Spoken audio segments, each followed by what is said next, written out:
dengan cara berjamaah. Dan dimaklumi ini termasuk di antara tuntunan baginda Rasulullah sallallahu alaihi wasallam, atau bisa juga dikatakan ini termasuk di antara sunnah Nabi sallallahu alaihi wasallam. Dan sunnah Nabi sallallahu alaihi wasallam yang lainnya yang sudah dan barusan kita laksanakan, yaitu kita iringi salat wajib dengan rawatib. Ini juga sunnah Rasulullah sallallahu alaihi wasallam. Dan tentu kita berharap kepada Allah semoga ibadah yang sudah kita laksanakan barusan dan yang sebelumnya itu diberikan ganjaran yang terbaik sesuai dengan niatan kita masing-masing. Ya, Allahumma amin. Jemaah sekalian rahimani wa rahimakumullah, di kesempatan ringkas ini sebelumnya saya mohon maaf kalau saya harus berada di posisi yang agak lumayan tinggi menurut saya. Ya, minta maaf sekali lagi untuk bapak-bapak, tokoh masyarakat, tokoh agama yang ada di sini, ya, dan orang tua saya kalau saya mesti berada di posisi seperti ini. Nah, dan ini hanya saya gunakan untuk saling ingat mengingatkan.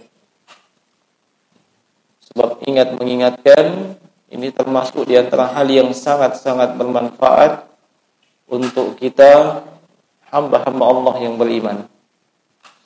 Allah Subhanahu wa taala berfirman dalam surah Az-Zariyat, "Fadzakir fa inna dzikra tanfa'ul mu'minin." Dan berikan peringatan, sungguhnya peringatan itu bermanfaat untuk hamba-hamba Allah yang beriman. At-tazkirah itu insyaallah bermanfaat. Dan nantinya kemungkinan besar apa yang akan saya ungkapkan itu kemungkinan kita sudah banyak mengetahuinya. Dan apa yang disampaikan ke panitia kepada saya, judul atau tema ini terkait dengan keutamaan menghidupkan sunnah. Keutamaan menghidupkan sunnah. Dan sebelum masuk kepada hal tersebut, mungkin sekedar untuk merefresh ingatan kita atau maklumat kita terkait dengan masalah sunnah. Mengapa? Sebab saya secara pribadi menjumpai di tengah-tengah masyarakat kita, kaum muslimin, itu terkadang masih ada apa istilahnya, mungkin salah faham terkait dengan masalah sunnah. Saya ambil contoh, sebelum saya keluar kota, itu sudah ada chat dari salah seorang mahasiswa yang kuliah di IAIN di kota tempat saya bermukim, di kota Palopo.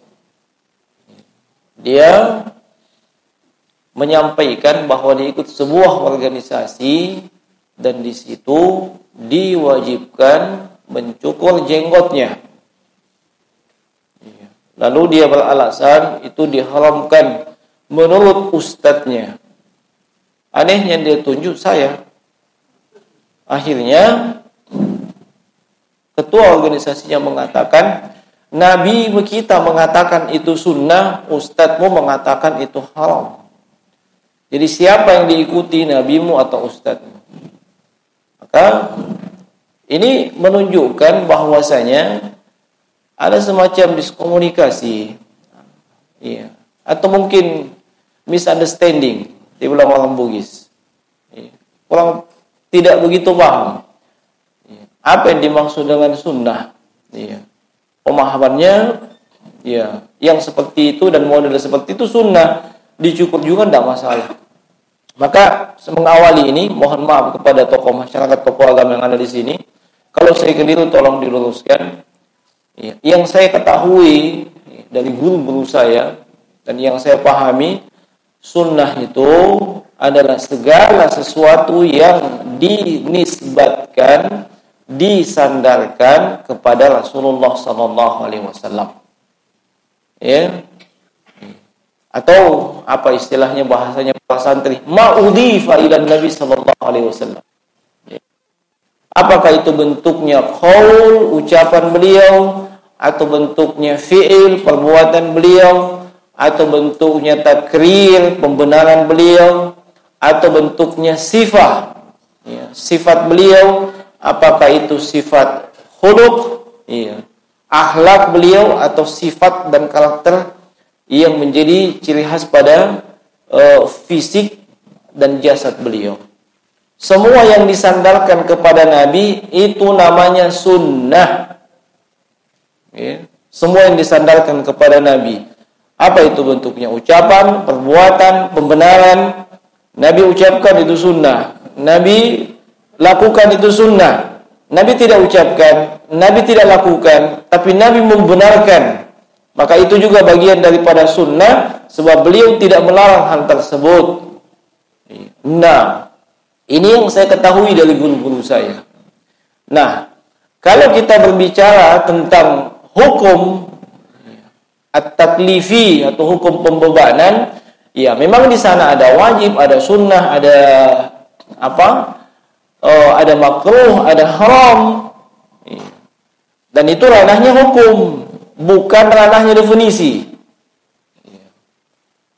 Terkadang di tengah masyarakat, minta maaf, itu sunnah. Pokoknya asal kita bilang sunnah, ya dia langsung pahami itu hukumnya sunnah.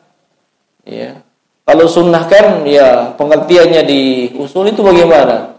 Ya, ma'amara bihi syari' la ala wajhi ilzam. Ya. Apa-apa yang diperintah dalam syariat atau pembuat syariat tapi tidak harus. Ya, yusabu fa'iluhu imtisalan. Ya. Diberikan pahala bagi yang melakukannya. Nah, wala yu'aqib tarikuhu, dan tidak diberikan hukuman bagi mereka yang meninggalkannya. Ini hukum. Ya. Hukum bukan definisi. Ya. Nah, ini mesti kita bedakan dahulu supaya kita tidak salah paham.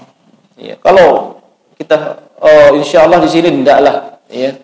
Cuman dari apa yang masuk ke saya itu menunjukkan bahwasanya, ya, sebahagian dari saudara kita kaum muslimin ini mendudukkan sunnah ini tidak pada proporsinya. Oleh sebab itu saya singgung di awal tadi, kita melaksanakan sholatul jamaah itu sunnah. Kenapa? Nabi pernah lakukan. Ya. Nabi malah memerintahkan. Dan Nabi juga, ya, mengancam mereka yang tidak melakukan sholat berjamaah tanpa ada halangan. Ya. Ini semua sunnah. Nah, kalau kita berbicara tentang hukum sunnah tersebut, hukum sunnahnya Nabi, nah kita lihat, kadang sunnah tersebut ada yang hukumnya wajib, ada yang tidak sampai pada wajib, itu sunnah. Bahkan ada yang hukumnya hanya mubah. Ya. Ada yang hukumnya mubah. Sehingga keliru kalau kita samaratakan sunnah itu pokoknya sunnah. Nah, kita ambil contoh tadi, sholat berjamaah. Sholat berjamaah bagi laki-laki, ya, ini menurut mazhab Hambali itu hukumnya wajib. Nah, adapun di mazhab Syafi'i itu hukumnya gimana? Sunnah muakkadah. Nah, yang kita lihat, yang kita kuatkan, ya, adalah dasar atau dalil-dalil yang mereka sebutkan. Ya.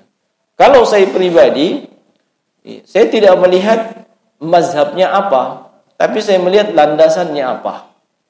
Sebab para imam mazhab ini tidak ada satupun dari kalangan mereka yang mau kita bertaklid buta kepada mereka. Tidak ada satupun. Iya. Nah, Imam Syafi'i saja beliau katakan fa in shahhal hadithi fa huwa madhhabi. Kalau haditsnya sahih maka itu adalah mazhabku.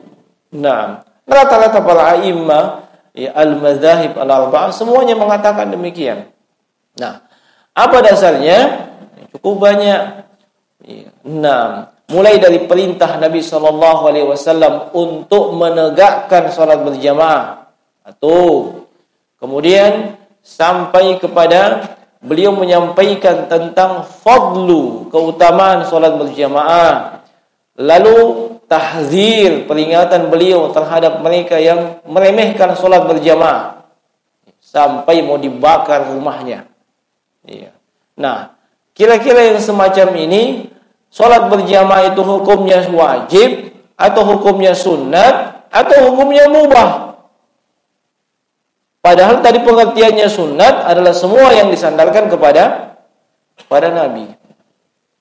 Mudah-mudahan kita bisa paham hal tersebut. Nah, sehingga jangan disamaratakan. Iya. Contoh yang lain, bapak-bapak yang memang bisa tumbuh jenggotnya, iya. Yang memang bisa tumbuh, iya. Tidak ada halangan kalau dia tumbuh. Nah, maka itu disunnahkan membiarkan jenggot tumbuh. Kenapa? Sebab memang Nabi jenggotnya tumbuh. Kemudian beliau perintahkan dan beliau juga menyampaikan bahwasanya memanjangkan hal tersebut sebagai bentuk menyelisihi non-muslim alias orang kafir. Dari situ kita ambil hukum, apakah itu hukumnya wajib, atau apakah hukumnya sunat, atau hukumnya mubah. Kalau kita sudah paham sampai di situ, alhamdulillah. Ya, sehingga tidak bisa disamaratakan. Nah, ada qarinah, ada indikasi-indikasi yang menunjukkan bahwa terkadang itu hukumnya wajib. Ya. Seperti misalnya itu diperintahkan oleh Nabi. Iya, satu, kemudian hal tersebut tidak pernah ditinggalkan oleh beliau. Iya. Lalu yang ketiga, Nabi memberikan ancaman bagi mereka yang meninggalkannya. Di sini para ulama itu menjelaskan bahwasanya sunnah yang seperti ini itu hukumnya wajib, bukan sunnah. Nah, kemudian kalau suatu perbuatan itu adalah perbuatannya Nabi sallallahu alaihi wasallam, tidak ada perintah dari Nabi secara khusus. Nah, umumnya para fuqaha menghukumi itu hukumnya sunnat. Ya, umumnya para fuqaha ahli fikih itu hukumnya sunnat, kecuali ada indikasi atau ada qarinah ya yang merubah atau memalingkan hukum tersebut kepada makna yang wajib ataupun makna yang mubah. Nah, ini ringkas saja. Sebab itu bukan itu yang sebenarnya yang mau disampaikan. Yang mau disampaikan di sini keutamaan menghidupkan sunnah.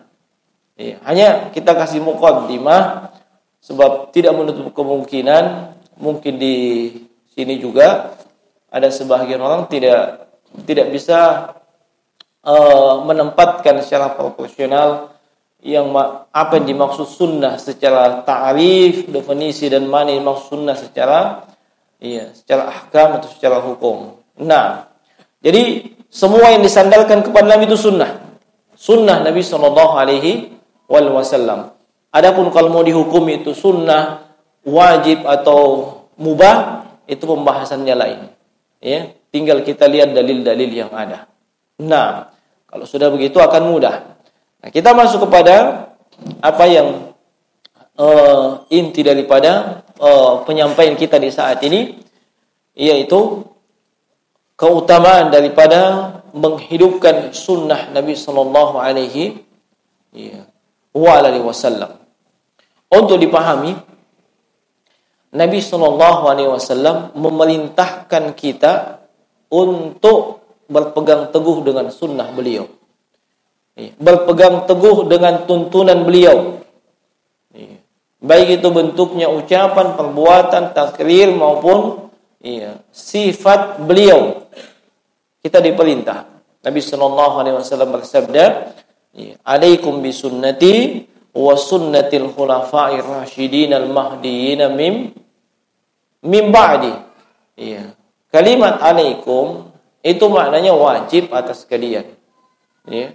Wajib atas kalian berpegang teguh dengan sunnahku. Ya. Hukumnya wajib berpegang teguh dengan sunnah Nabi sallallahu alaihi wasallam. Sebab sunnah Nabi itu hakikatnya adalah Islam itu sendiri. Ya. Anda tidak bisa mengamalkan Islam sedikit atau banyak, apalagi sampai kepada tingkatan sempurna, tanpa melalui sunnah Nabi sallallahu alaihi wasallam. Tidak akan bisa.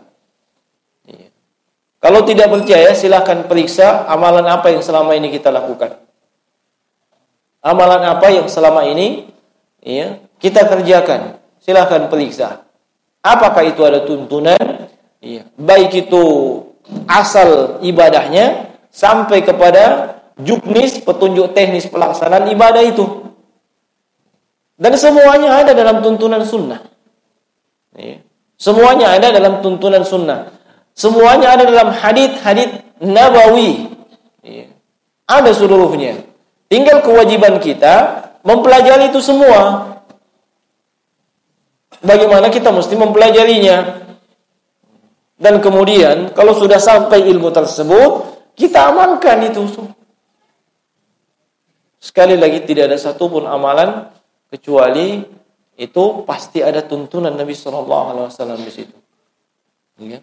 Olehnya tidak berlebihan kalau imam sekelas Al-Imam Al-Barbahari mengatakan di muqaddimah beliau Syarh Sunnah, ya, ilam anna al-islama ya huwa sunnah wa sunnatu hiya al-islam. Ya. Ketahuilah, Islam itu adalah sunnah. Maksudnya agama Islam ini iya, itu sumbernya dari sunnah Nabi SAW. Apa yang dilakukan oleh Nabi, apa yang diucapkan oleh Nabi, apa yang dibenarkan oleh Nabi, dan apa yang menjadi iya, tuntunan dari Nabi SAW. Itulah Islam sebenarnya. Dan sunnah itu adalah Islam. Nah, jemaah sekalian rahimani wa rahimakumullah. Sehingga wajib atas kita ya. Iya. Dan siapa yang tidak berpegang teguh dengan sunnah, ya tentunya dia akan berpegang teguh dengan selain sunnah. Ya. Kalau dia tidak berpegang teguh dengan sunnah, pasti dia akan berpegang teguh dengan selain sunnah. Entah itu kebiasaan, entah itu adalah tradisi nenek moyang, iya, atau mungkin iya, sesuatu yang sudah mendarah daging di tengah-tengah masyarakat. Iya. Nah, dan kita sebagai seorang muslim itu wajib berpegang teguh dengan sunnah Nabi sallallahu alaihi wasallam. Lalu apa keutamaannya? Keutamaannya cukup banyak. Di sana ada keutamaan secara umum dan juga ada keutamaan secara khusus. Di antara keutamaan secara umum kita berpegang dengan sunnah, dengan berpegang teguh dengan sunnah Rasulullah sallallahu alaihi wasallam itu sama artinya kita sudah taat kepada Allah Subhanahu wa taala. Ya, sudah taat kepada Allah Subhanahu wa taala.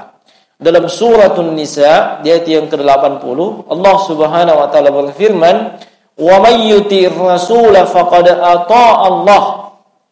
Siapa saja yang taat kepada Rasul, maka sungguh dia telah taat kepada Allah Subhanahu wa taala. Nah, wa man tawalla fama arsalnaka 'alaihim hafizha. Siapa saja yang taat kepada Rasul, niscaya dia sudah taat kepada Allah. Mengapa demikian? Sebab tidaklah Rasulullah SAW memerintahkan atau melarang daripada sesuatu kecuali itu berdasarkan wahyu dari Allah Subhanahu wa taala. Kecuali itu berdasarkan wahyu dari Allah Subhanahu wa taala. Maka ketika kita menjalankan sebuah sunnah dari Rasul, itu sama saja kita taat kepada Rasul, dan itu sama dengan ketaatan kepada Allah Subhanahu wa taala. Kemudian dengan mengamalkan sunnah jemaah sekalian, itu artinya kita ingin meraih kecintaan Allah Subhanahu wa taala, dan juga kita ingin dosa-dosa kita diampuni oleh Allah Subhanahu wa taala. Di dalam surah Ali Imran di ayat yang ke-31, Allah Subhanahu wa taala berfirman, "Qul in kuntum tuhibbunallaha fattabi'uni." Katakanlah wahai Muhammad, jika kalian benar-benar mencintai Allah, maka fattabi'uni, ikutilah aku. Ya. Dan yang diikuti di sini adalah Rasulullah sallallahu alaihi wasallam. Ya. Apa buahnya? Yuhibbukumullah. Allah akan cinta kepadamu. Ya. Allah akan cinta kepadamu. Wa yaghfir lakum dzunubakum. Dan dosa-dosamu akan diampuni oleh Allah Subhanahu wa taala. Wallahu ghafurur rahim. Dan Allah Subhanahu wa taala itu Maha Pengampun dan Maha Penyayang. Nah, dan kemudian berikutnya, orang yang menghidupkan sunnah Nabi sallallahu alaihi wasallam itu artinya dia adalah orang yang cinta kepada Rasul sallallahu alaihi wasallam. Ya.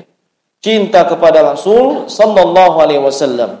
Nah, di dalam hadis Anas bin Malik radhiyallahu taala anhu sebagaimana dikeluarkan oleh Imam Tirmizi dalam Kitabul Ilm, ya, dengan nomor hadis 2678, Rasulullah sallallahu alaihi wasallam bersabda, "Wa man ahya sunnati faqad ahabbani wa man ahabbani kana ma'i fil jannah." Dan siapa saja yang menghidupkan sunnahku, maka sungguh dia telah cinta kepadaku. Dan siapa saja yang cinta kepadaku, maka dia akan bersamaku nanti di surga. Nah, ini keutamaannya. Keutamaan menghidupkan sunnah itu tanda cinta kepada Rasul. Dan alhamdulillah, biasanya di bulan Rabiul Awal itu kaum muslimin memperlihatkan cintanya kepada Rasul. Memperlihatkan, mengungkapkan, mengutarakan, menginterpretasikan kecintaannya kepada Rasulullah sallallahu alaihi wasallam. Walaupun hal tersebut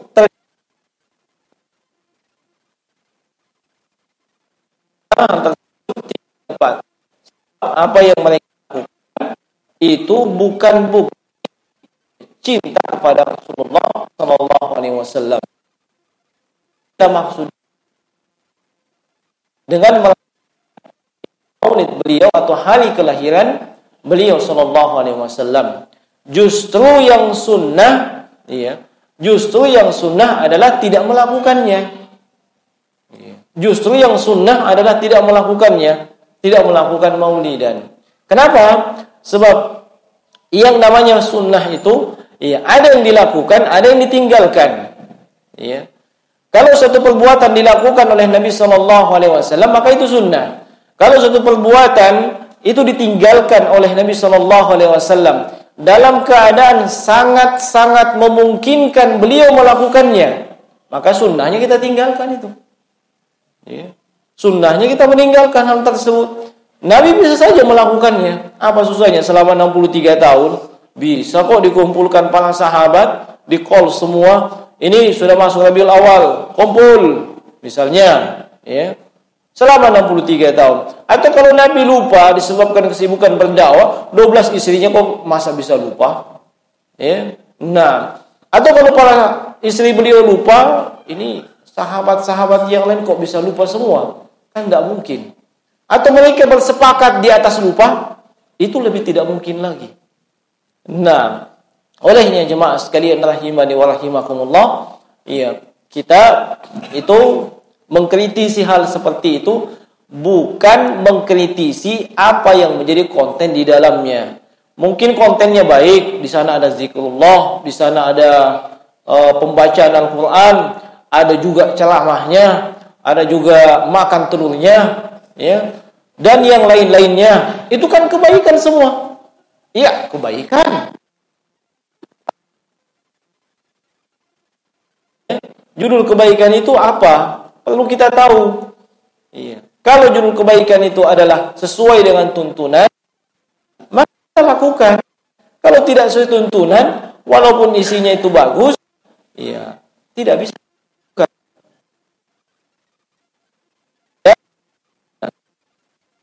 cara. Nah, ya, oleh yang itu hendaknya kita paham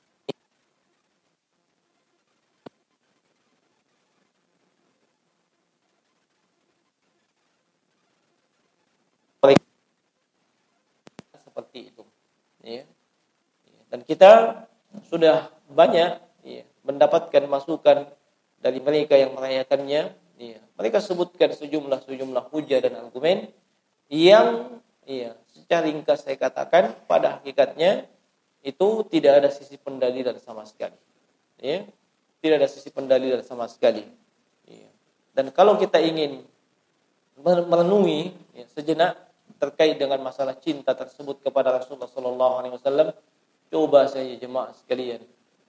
Bukankah kalau itu adalah sesuatu yang begitu urgen, begitu penting dalam agama Islam, terkait dengan tanggal kelahiran beliau dan seterusnya, mengapa Nabi sallallahu alaihi wasallam tidak perhatian dengan itu? Buktinya kenapa tidak perhatian? Tidak ada riwayat yang sampai kepada kita. Nah, atau istri-istri beliau yang lumayan, yang jumlahnya 12 orang. Kalau memang ini adalah sesuatu perkara yang sangat urgen dalam agama, kenapa mereka tidak meriwayatkannya, tidak menyebutkannya, atau tidak mengingatkan Nabi? Coba ingat misalnya tanggal berapa sih kelahiran dan seterusnya. Kan tidak ada. Nah, jadi merayakan Maulid itu bukan bukti cinta kepada Nabi sallallahu alaihi wasallam. Justru yang sunnah itu adalah meninggalkan perayaan tersebut dan kita kembali menghidupkan sunnah Nabi sallallahu alaihi wasallam. Nah, kemudian di antara keutamaan dari menghidupkan sunnah Nabi sallallahu alaihi wasallam adalah pahala yang terus mengalir. Pahala yang terus mengalir. Rasulullah sallallahu alaihi wasallam bersabda sebagaimana dalam hadis Amr ibn Auf ibn Zaid al-Muzani radhiyallahu ta'ala anhu, "Man ahya sunnatan min sunnati fa'amila biha an-nasu kana lahu mithlu ajri man 'amila biha la yanqusu min ujurihim syai'a." Kata beliau sallallahu alaihi wasallam, siapa saja yang ahya menghidupkan salah satu dari sunnahku, kemudian hal tersebut juga diamalkan oleh orang lain, oleh manusia yang lainnya, maka kana lahu minal ajr, dia akan mendapatkan ganjaran pahala sebagaimana pahala orang yang mengamalkannya, la yanqusu min ujurihim syai'a, dengan tidak mengurangi pahala mereka sedikit pun. Dan hadis ini dikeluarkan oleh Imam Ibnu Majah rahimahullahu taala dalam sunannya, dan Syekh Al-Albani itu menilainya sahih dalam Sahih Ibnu Majah. Nah, di dalam hadis ini jemaah sekalian terdapat dua keutamaan yang luar biasa menghidupkan sunnah. Apa itu? Yang pertama tentu pahala menghidupkan sunnah. Yang kedua, kalau sunnah yang kita hidupkan tersebut kita amalkan, lalu ada orang lain yang melihatnya, lalu ikut juga mengamalkannya, maka orang yang mengamalkan itu, kita dapat jatah pahala dari hal tersebut dengan tidak mengurangi pahalanya dia. Dengan tidak mengurangi pahalanya dia.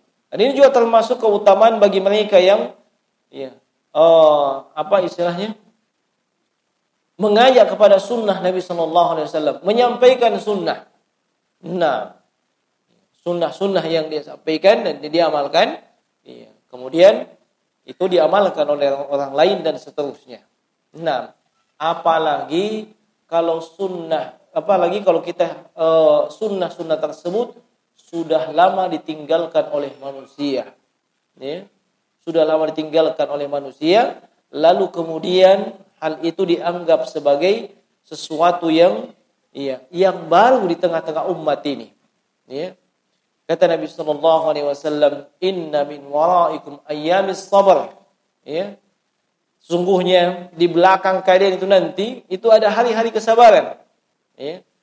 Ada hari-hari kesabaran. As-sabru fihi mithlu qabdi 'alal jamal. Kesabaran pada hari tersebut itu bagaikan qabdi 'alal jamal. Menggenggam bara api. Nah, menggenggam bara api. Nah, la'amilu fihim mithlu ajri 50 rajulan. Ya'maluna mithla amalihi. Orang-orang yang beramal dengan sunnah Nabi di masa itu akan mendapatkan pahala 50 kali. Nah, ini ketika sunnah tersebut sangat terasing. Dan di zaman ini saja jemaah sekalian, begitu banyak sunnah Nabi sallallahu alaihi wasallam yang begitu asing di tengah-tengah umat Islam. Begitu asing di tengah-tengah umat Islam. Yang kalau itu dihidupkan, diamalkan, luar biasa pengingkaran saudara kita kaum muslimin. Luar biasa pengingkaran saudara kita kaum muslimin. Dalam keadaan mereka sebenarnya seharusnya kritis. Ini benar tidak ada tuntunannya apa tidak? Tidak langsung main vonis itu salah dan seterusnya. Nah, olehnya terkadang saya mengingatkan kepada kawan-kawan, kalau kita mempelajari sebuah sunnah dan sunnah tersebut ternyata sangat aneh di tengah-tengah masyarakat, maka sebelum mengamalkannya supaya tidak menimbulkan masalah, konflik dan seterusnya, sebaiknya kita melakukan sosialisasi terlebih dahulu. Sebaiknya kita melakukan sosialisasi terlebih dahulu, khususnya kepada masyarakat awam. Dan kita melihat kalau hal tersebut tetap bisa berpotensi menimbulkan masalah, maka ditunda saja pelaksanaannya. Walaupun kita tahu itu hukumnya sunnah, walaupun kita tahu itu adalah sunnah, tapi kalau itu adalah hukumnya sunnat, maka insya Allah masih bisa ditunda. Nah, kita ambil contoh misalnya, kalau misalnya di masjid apa ini? Al-Latif. Masya Allah. Masjid Al-Latif ini ada orang masuk, sholat, dia pakai sepatu masuk. Langsung sholat sunat. Allah. Kira-kira itu aneh apa enggak? Aneh enggak? Aneh ya? Jelas aneh. Kenapa? Kan dia sendiri pakai sepatu. Coba kalian semua pakai sepatu. Tidak aneh. Lalu, apakah tidak boleh kita sholat menggunakan alas kaki? Nabi itu pernah sholat menggunakan alas kaki. Para sahabat di belakang beliau jadi makmum pakai alas kaki semua. Di tengah-tengah sholat, beliau lemparkan sendalnya. Para sahabat di belakang langsung ikut lemparkan sendal. Lihat bagaimana para sahabat, tidak memikiri, lempar sendal di tengah-tengah sholat. Tidak, Nabi lempar sendal, beliau lempar sendal semua. Syahidnya di situ Nabi pakai sendal, tapi bukan sendal kacipi. Jangan juga salah paham. Ini sendal yang membalut bagian kaki, sama dengan khuf yang membalut sampai dengan mata kaki. Nah, bukan sepatu pantofel. Jangan juga salah paham. Itu setengah mati antum sholat pakai sepatu pantofel. Tapi kalau sepatunya kayak khuf yang haknya itu lembut, insya Allah itu nyaman dipakai. Tapi tidak usah terlalu detail seperti itu. Yang ingin saya tekankan di sini, itu ada sunnahnya seperti itu. Toh Nabi lakukan, para sahabat lakukan. Nah, ada sunnahnya. Nabi melakukan, para sahabat yang juga melakukan itu. Kan begitu. Tapi kalau itu langsung diterapkan di tengah-tengah masyarakat, mungkin langsung menimbulkan konflik. Makanya kita ingatkan sosialisasi. Sosialisasi terlebih dahulu, disampaikan, diingatkan. Terutama di tengah-tengah masyarakat yang masih awam. Kalau di lingkungan pondok pesantren yang sudah belajar, sudah paham tentang masalah ahkam, ya. Di situ juga para penuntut ilmu banyak sudah paham tentang itu, tidak ada masalah. Nah, ala kulli hal, ya, ya, yang jelas banyak sekali sunnah Nabi Sallallahu Alaihi Wasallam itu agak aneh dan asli di tengah umat Islam. Nah, yang jam berapa masuk Islam?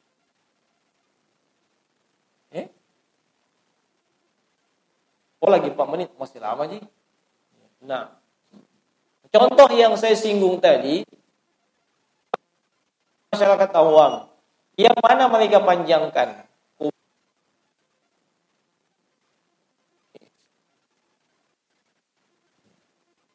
Tanya kira-kira alasan apa? Lebih jantan.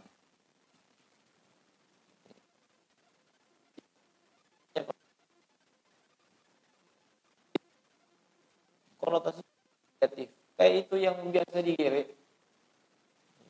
Itu alasan mereka. Padahal tuntunan dari Rasulullah sallallahu alaihi wasallam qassu syawarib, cukur itu kumis. Kemudian biarkan jenggotnya tumbuh. Biarkan jenggotnya tumbuh bagi yang memang bisa tumbuh jenggot. Adapun bagi yang Allah takdirkan dia nggak bisa tumbuh jenggotnya, tidak usah bersedih, dan tidak usah pusing. Zalika fadlullah yu'tihi man yasha. Itu keutamaan yang Allah berikan kepada orang yang bisa panjang jenggot. Nah, jemaah sekalian rahimani wa rahimakumullah, Nabi juga mengingatkan apa? Khaliful Yahud. Selisihilah kaum Yahudi. Kaum Yahudi panjang kumis, panjang jenggot. Selisihilah kaum Nasrani. Mereka kaum Nasrani panjang kumis, tidak ada jenggot. Nah, ini kita disuruh menyelisihi mereka. Ini menunjukkan begitu perhatian Nabi supaya kita umat Islam jangan pernah ada model-model sama dengan non-muslim. Jangan pernah ada model-model sama dengan non-muslim. Jangankan urusan seperti itu jemaah sekalian, untuk urusan puasa sunat saja, ketika Nabi tiba di kota Madinah melihat kaum Yahudi juga puasa pada hari Asyura, beliau pun katakan, ilan bakitu ila qabilin la sumanatasi. Kalau saya masih hidup tahun depan saya mau sama dengan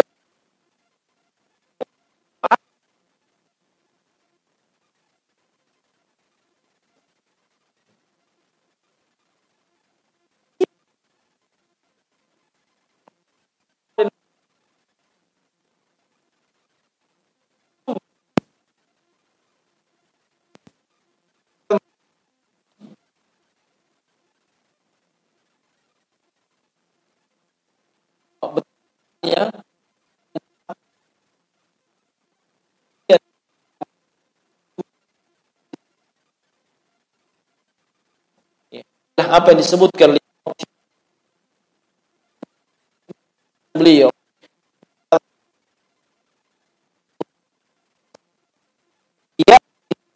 di zaman as-sabir fihim ala dinihi kal qabid alal jamal. Akan datang suatu masa pada manusia yang mana ketika itu orang-orang yang bersabar di atas agamanya, bersabar menjalankan agama Islam dengan baik dan benar, itu bagikan menggenggam bara api. Menggenggam bara api,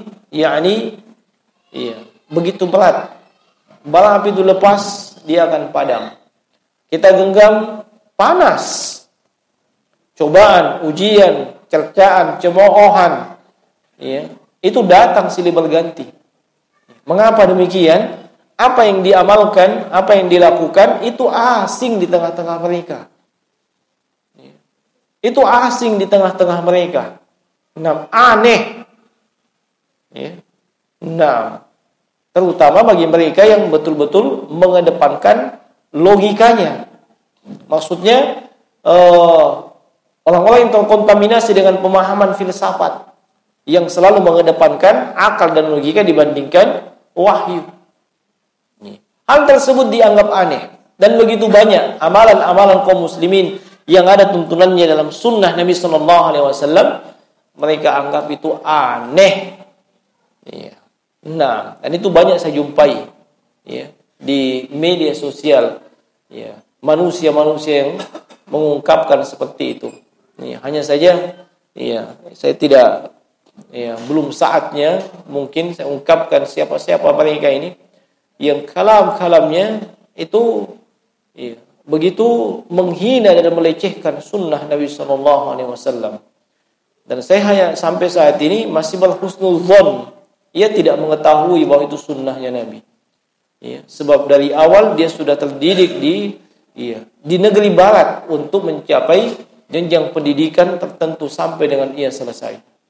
Maka saya husnuzon saja, mungkin dia tidak tahu itu adalah sunnah Nabi SAW. Nah, saya kira di jemaah sekalian beberapa keutamaan dari menghidupkan sunnah ya, Nabi SAW yang sempat kita ingatkan dan sampaikan, dan semoga bermanfaat. Iya, yang benar hanya datang dari sisi Allah Subhanahu wa taala, yang keliru itu datang dari sisi kami. Iya. Dan kita sebagai kesimpulan sebagai seorang muslim muslimah, iya, wajib kita berpegang teguh dengan sunnah Nabi sallallahu alaihi wasallam. Iya. Dan dulu pendahulu kita yang soleh tidak pernah tanya kepada Nabi, ini hukumnya apa? Wajibkah? Sunnahkah? Mubahkah? Tidak. Ya, mereka amalkan. Kecuali kalau mereka tidak mengamalkannya, tidak melakukannya, entah itu disebabkan halangan atau yang semisalnya, barulah mereka menanyakan bagaimana status hukumnya. Nah, maka seharusnya kita itu pun semangat sebagaimana semangatnya para pendahulu kita yang soleh. Ya, semangatnya para pendahulu kita yang soleh. Sebab kita mengaku sebagai salafiyun, orang-orang yang mengikuti pendahulu yang soleh. Dan yang terakhir, jazakumullah khairan wa jazakumullah khairan kepada semua pihak-pihak yang menjadi sebab sehingga kita bisa berkumpul di tempat ini dan mengingatkan ya, termasuk kepada takmir masjid, para tokoh-tokoh agama yang hadir saat ini, tokoh masyarakat, tokoh pemuda dan yang lainnya, Bapak Ibu yang saya hormati. Jika ada ungkapan atau kalimat yang berkenan, saya sama sekali tidak bermaksud menyinggung siapa-siapa. Demikian, subhanakallahumma bihamdik, asyhadu an la ilaha illa anta astaghfiruka wa atubu ilaik. Warahmatullahi wabarakatuh.